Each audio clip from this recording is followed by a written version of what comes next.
Ako si Francis Riudique, hatid sa inyo ang mga pinakamainit na balita sa bansa dito sa News Force. Sa ulo ng mga balita, kaso ng Mpox na itala na sa NCR. Palagi ang paghuhugas ng kamay, inirekomenda ng DOH. 2025 overseas internet voting pinaghahandaan na para sa susunod na halalan. Kongreso nananawagan kay Senador Bato de la Rosa na ipaliwanag ang pagkakadawit sa EJK. DA at BOC sinalakay ang bodega ng smuggled agri-goods sa Navotas. Higit 5,000 vape na kumpiska sa Vape Festival ng Las Piñas. World number 3 pole vaulter EJ Obiena nilinaw na wala siya sa Palawan kaugnay ng kumakalat na article online. Patas at pantay na balita, komprehensibong ulat para sa pulso ng masa. Ito ang News Force. Para sa unang balita, isang araw matapos magsimulang mamataan ang aktibidad ng Bulkang Taal, nagpapatuloy pa rin, ngunit nabawasan na ang pagsingaw ng volcanic smog na bumabalot sa kalapit lugar ng bulkan. Bagamat nananatili sa Alert Level 1 status, pinag-iingat pa rin ng publiko sa panganib na dala ng volcanic smog sa kalusugan na nagresulta sa suspensyon ng mga klase sa mga apektadong lugar sa kabuuang rehiyon ng Calabarzon. Samantala, nilinaw naman ni Department of Science and Technology o DOST Secretary Renato Soledum na ang haze na naobserbahan sa Metro Manila ay mula sa polusyon at walang kaugnayan sa aktibidad ng Bulkang Taal.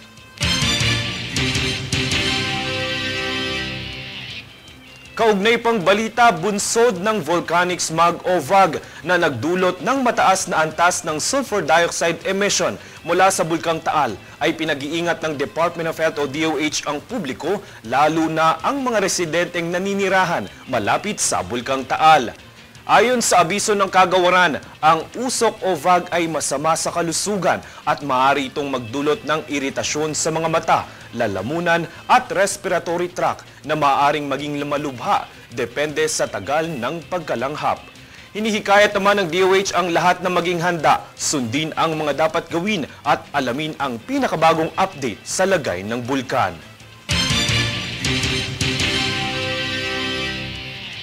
Isa pang balitang pangkalusugan, nakapagtala na ng kaso ng Mpox sa National Capital Region. Ito'y ayon sa Department of Health. Hindi umano ito kasing delikado ng COVID-19, ngunit dahil isa itong nakakahawang sakit, pinag-iingat pa rin ng publiko sa banta nito. Ito ang aking balitang tinutukan. Hindi tulad ng kaso ng coronavirus deficiency o COVID-19, hindi kinakailangan magsuot ng face mask upang maiwasang mahawa ng Mpox o dating kilala sa tawag na monkeypox. Ito ang paglilinaw ng Department of Health matapos na maitala ang panibagong kaso ng Mpox sa Metro Manila. 33 taong gulang ang nasabing pasyente na wala umanong travel history. Kaya naman paniwala ng DOH, local o community transmission ang naganap dito. Ito ang ika-10 kaso ng Mpox sa Pilipinas, ngunit kauna-unahang itong kaso matapos magdeklara ang World Health Organization na ang sakit na ito ay public health of international concern. Ngunit paglilinaw ni Health Secretary Teodoro Herbosa, hindi magdedeklara ng public health emergency ang pamahalaan. Wala ring mababago sa pang-araw-araw na sitwasyon di tulad noong kasagsagan ng COVID-19. So hindi natin kailangan ng quarantine facility kagaya ng COVID. So ang i-advise ng doktor, mag-isolate sa bahay. Kung hindi naman siya pwedeng mag-isolate sa bahay, pwede naman siyang makonfine sa iba't iba nating ospital for isolation, no? Bagamat hindi kasing bigat ng banta kung ikukumpara sa COVID-19, pinapayuhan pa ring maging maingat ang publiko dahil ito pa rin ay nakakahawang sakit o virus. Ayon sa DOH, maaaring maipasa ang virus sa pamamagitan ng pagkontamina sa mga gamit, gayon din sa mga damit. Sa paglalarawan din ng DOH, mahahawaan ka nito kung nagkaroon ka ng close at intimate contact sa mga pasyente. Kaya naman inirerekomenda ng mga otoridad na palagiang maghugas ng kamay, pati na rin ang paglilinis o sanitize ng mga gamit. Kahit na ordinaryong sabon lamang ay matatanggal na umano ang virus ayon sa DOH. Yung Mpox, ang viral illness siya, self-limiting. So kagaya ng mga tigdas, beke, it's self-limiting, gagaling ka rin over a period of time. So supportive care lang siya, pwedeng magbigay ng antiviral pero mostly gamot sa lagnat, gamot sa sakit sa katawan at mga pampahid dun sa mga lesions. Kabilang sa sintomas ng Mpox ay ang pagkakaroon ng skin rashes na tumagal ng 2 hanggang 4 na linggo, lagnat, pananakit ng ulo, likod, muscles, fatigue at kulani. Kung makitaan man ang ganitong mga sintomas, inirerekomenda ng DOH na agad na magpatingin sa mga dermatologist. Francis Riudique, nag-uulat para sa One Media Network.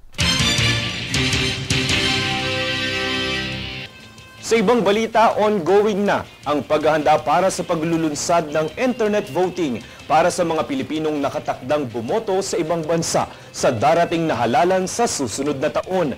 Ayon sa Department of Foreign Affairs, bilang paghahanda ay nagsagawa na ng mga pagsasanay at information drive ang ahensya sa mga bansang katulad ng South Korea, Spain, Hong Kong at Singapore.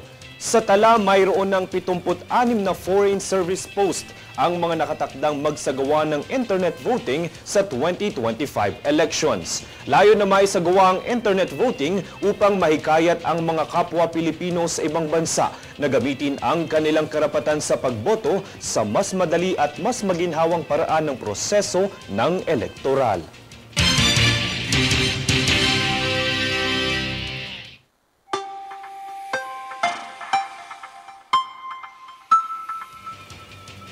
Sa ating ulat panahon, bagamat nakalabas na ang tropical storm na si Dindo kahapon, araw ng Lunes, isang panibagong low pressure area na naman ang binabantayan sa loob ng ating bansa.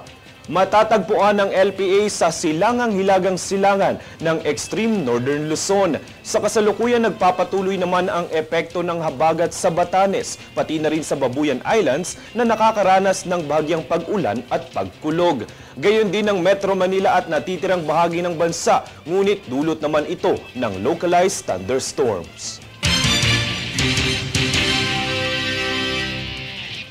Susunod sa News Force.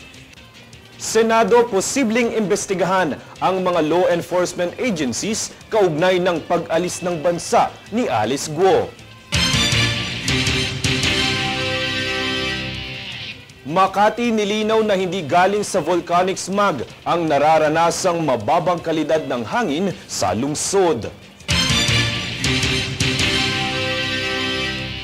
Kongreso nanawagan kay Senator Bato de la Rosa na ipaliwanag ang pagkakadawit sa EJK. Manatiling nakatutok para sa higit pang mga balita sa pagbabalik ng News 4.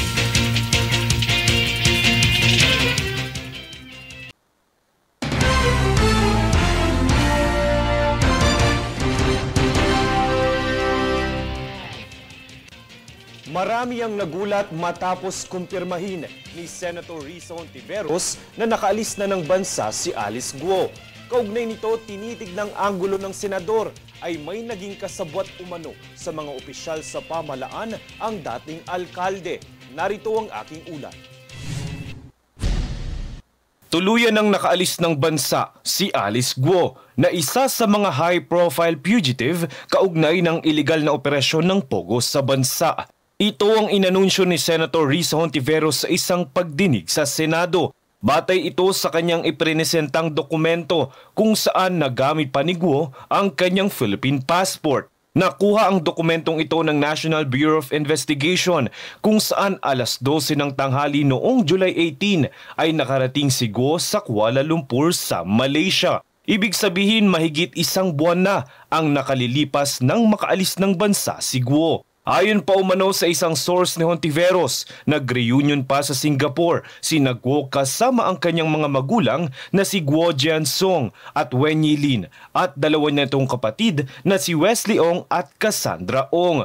Inihayag ni Senator Hontiveros ang kanyang pagkadismaya dito na aniya ay hindi naman makakalabas ng bansa si Guo nang walang tulong mula sa opisyales ng pamahalaan. Kaya naman posibleng asahan na imbestigahan sa Senado ang mga law enforcement agencies kaugnay ng isyung ito. Panawagan ni Hontiveros, hindi dapat palampasin na paulit-ulit na isawalang bahala ang mga proseso at batas sa Pilipinas. Francis Riudique, nag-uulat para sa One Media Network. Bunsod naman ang patuloy na pagdinig ukol sa pogo at palitan ng iligal na droga na nawagan ng Kongreso kay Senator Ronald Bato de la Rosa na dumalo sa investigasyon at linawin ang mga alegasyon sa kanyang pagkakadawit sa extrajudicial killings na kaugnay sa war on drugs operation ng Administrasyong Duterte. Ayon kay Manila 6th District Representative Benny Abante Jr., malugod nilang tatanggapin ang senador sa Kongreso sa kabila ng kanyang hindi pagsipot sa imbitasyon para sa pagdinig. Paglilinaw ni Abante, kung may nais iparating si De La Rosa, maaari niya itong iparating sa mismong pagdinig upang magkaroon ng legal na paghuhukom sa kanyang mga ipapahayag.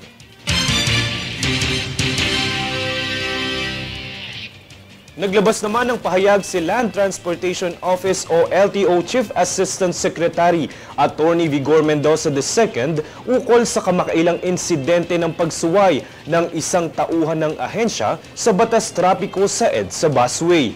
Ang buong pahayag, alamin kay Daniza Lopez.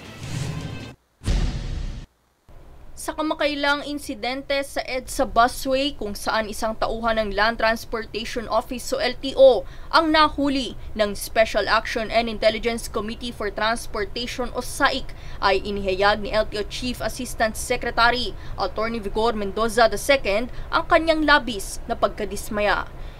Dumaan umano ang nahuli sa EDSA bus lane gamit ang agency marked vehicle na siyang labag sa batas trapiko dahil hindi ito kasama sa mga otorisadong sasakyan na pinahihintulutan dumaan.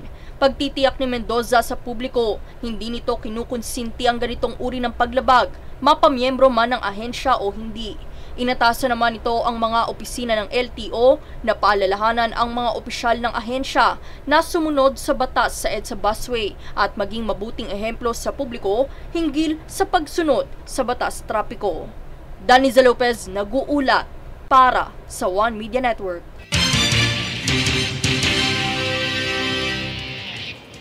Nitong kamakailan ay nag-abiso sa publiko ang Civil Aviation Authority of the Philippines o CAAP ukol sa mga solicit na ginagamit ang pangalan ng ahensya at nagpapanggap na opisyal nito. Makibalitang muli kay Daniza Lopez.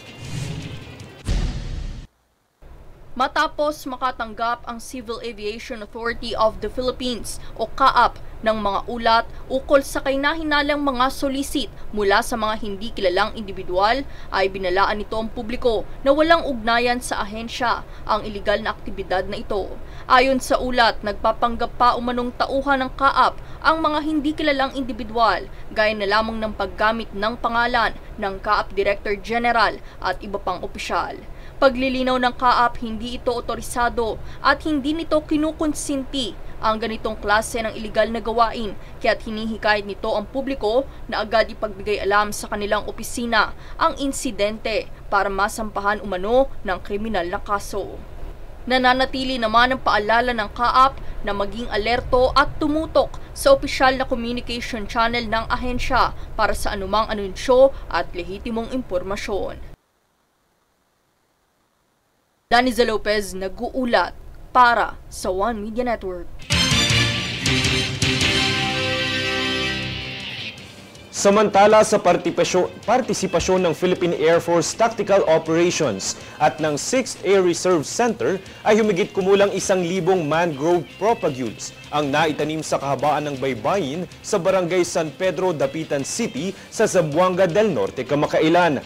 Ang inisyatiba ay naisagawa sa pakikipagtulungan ng Metro Club of Dipolog, Philippine Coast Guard Zamboanga del Norte, Philippine National Police Dapitan at Dipolog Rotaractors and Interact.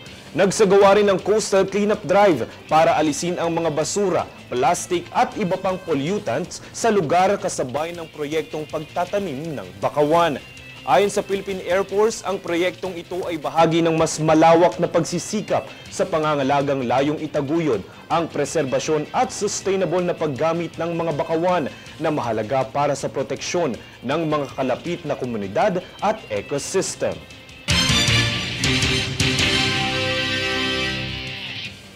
Timbog ang 300 tonelada ng smuggled goods sa isang bodega sa Navotas matapos inspeksyonan ng Bureau of Customs o BOC maging ng Department of Agriculture o DA. Para sa balita, narito si Jade Buhoy.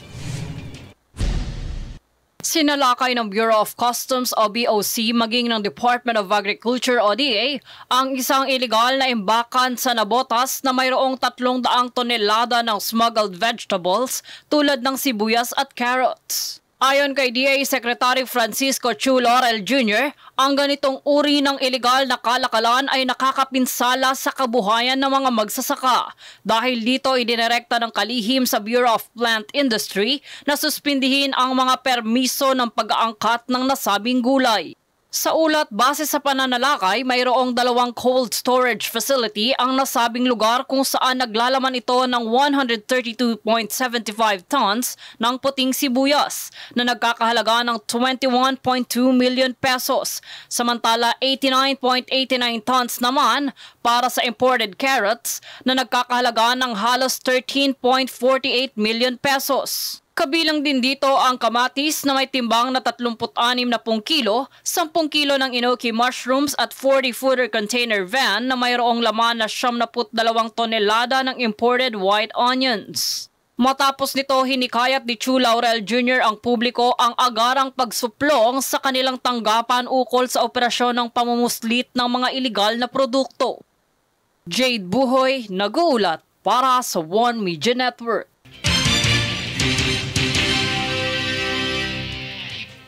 Samantala, binigyang linaw ng Makati na ang nararanasang mababang kalidad ng hangin sa lungsod ay mula sa local pollutants lamang. Ibinahagi nito na ayon sa PHIVOLCS, hindi ito nagmumula sa volcanic smog kung kaya't naging tuloy ang mga pasok ngayong araw. Ngunit pinag-iingat pa rin ng publiko at hinihikayat ang lahat na magsuot ng face mask kung maaari.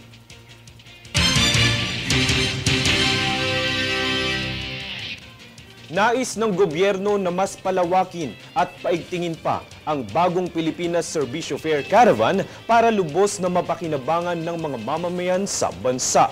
Alamin ang buong detalye sa ulat ni Princess Castro. Alinsunod sa matagumpay na paglulunsad ng Bagong Pilipinas Serbisyo Fair o BPSF Caravan sa ilalim ng Bagong Pilipinas Campaign ng Administrasyong Marcos ay nais pa itong paigtingin at mas palawakin ng gobyerno. Ayon kay House Speaker Martin Romualdez, nais ng mga kongresista at iba pang opisyal na tumutok sa digitalisasyon hinggil sa pagpapabuti ng serbisyo sa naturang caravan. Anya, sa pamamagitan ng advanced na teknolohiya, matitiyak nila kung ano ang mga nararapat at sapat na tulong na maaaring ibigay ng caravan sa mga mamamayan. Kasabay nito ay ang naganap na BPSF Agency Summit sa Pasay City nitong kamakailan, kung saan isa sa mga panauhing pandangal si Pangulong Ferdinand Marcos Jr. Kaugnay nito ay pinuri naman ni House Speaker Romualdez ang malaking tagumpay ng BPSF sa unity in purpose ng mga ahensya ng national government at kongreso. Ayon sa kanyang naging talumpati sa summit, naging malaking tulong ang sama-samang pagsisikap ng bawat opisyal na naging bahagi ng caravan sa paglalapit ng mahalagang serbisyo ng gobyerno sa mga mamamayan na alinsunod sa tagubilin ni Pangulong Marcos. Dagdag pa niya, ang BPSF ay nagambag ng makabuluhang epekto sa mga komunidad sa bansa na naghahatid ng mga direktang serbisyo upang mapabuti ang buhay ng mga may hinang sektor. Samantala, sinabi rin ni Romualdez na ang tagumpay ng BPSF ay isang inspirasyon sa mga opisyal ng gobyerno upang pagbutihin at palawakin pa ang mga handog na serbisyo sa mga mamamayan. Princess Castro, nag-uulat para sa One Media Network. Susunod sa News Force. 2 barko ng PCG, binangga ng CCG. Resupply mission ipinagpatuloy pa rin. Mahigit 5,000 vape na kumpiska sa Vape Festival ng Las Piñas. Pabuyang 2 milyong piso para kay Carlos Yulo, iginawad ng pamahalaan ng Maynila. Manatiling nakatutok para sa higit pang mga balita sa pagbabalik ng News Force.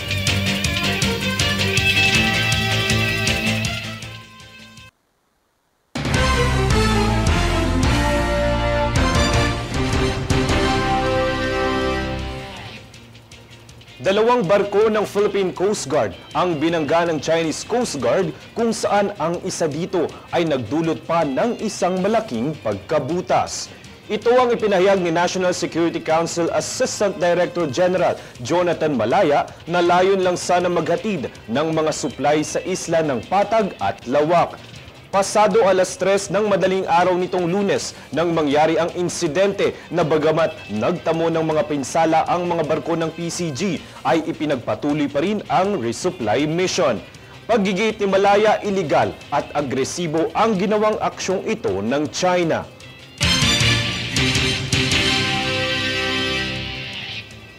Samantala, ang pagkamatay ng 2 top leader ng Communist Terrorist Group at ang pagkadiskubre ng katawan ng ikatlong pinuno ng CTG sa Lambunaw, Iloilo kamakailan ay itinuturing ng 301st Infantry Bayanihan Brigade bilang hakbang palapit sa pagkamit ng tagumpay laban sa mga terorista sa Panay. Ang mga pinuno ng nasabing grupo ay kinilala ng mga dating rebelde bilang sina Maria Concepcion Araneta Bocala at Vivian Torato Chodosio, kilala bilang Minerva o Mara o Moray. Bago ang nasabing engkwentro, tumungo ang tauhan ng bayanihan sa hideout ng CTG sa hinterlands ng Lambunaw kung saan nadiskubre naman ang isang inabandonang bangkay na kalaunan ay kinilala bilang si Vicente Hinujales. Samantala ay pinuri naman ng pamunuan ng Army ang sandatahan para sa kanilang dedikasyon na makamit ang kapayapaan sa kanilang area of responsibility.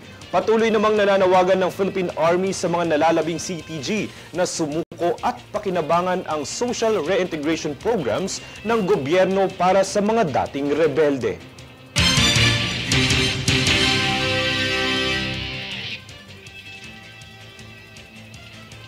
Sa ibang balita, higit 5,000 vape products ang nasamsam ng Bureau of Internal Revenue sa isinagawang raid operations sa Philippine Vape Festival sa Las Piñas nitong linggo. Ang kaganapan alamin sa ulat ni Princess Castro.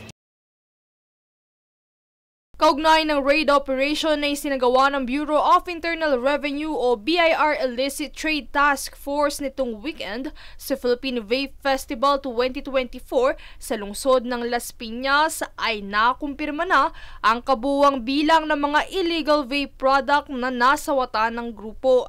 Base sa report, umabot sa kabuuang bilang na 5,385 illicit o illegal na mga vape ang nakumpiska ng BIR-ITTF. Ayon sa pahayag ni BIR Commissioner Romeo Lumagi Jr. sa kanyang social media post ay mapalinggo o mapa festival ay wala umano silang palalampasin ng mga illegal na vape. Bukod sa ITTF, nakipagtulungan din ang kapulisan ng Las Piñas sa isinagawang raid operation sa festival.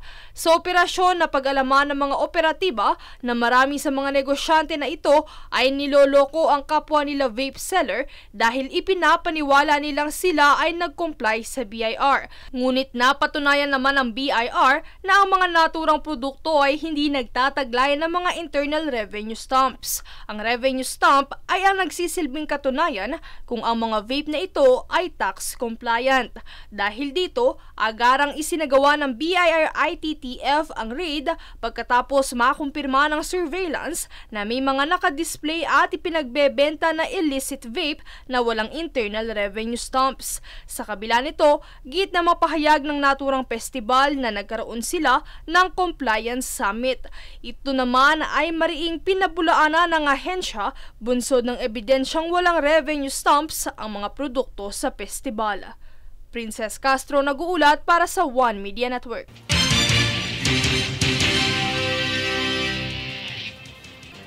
At yan ang pinakamainit na mga balita ngayong araw. Manatiling nakatutok sa aming mga ulat at updates sa aming Facebook page, facebook.com/OneMediaNetwork.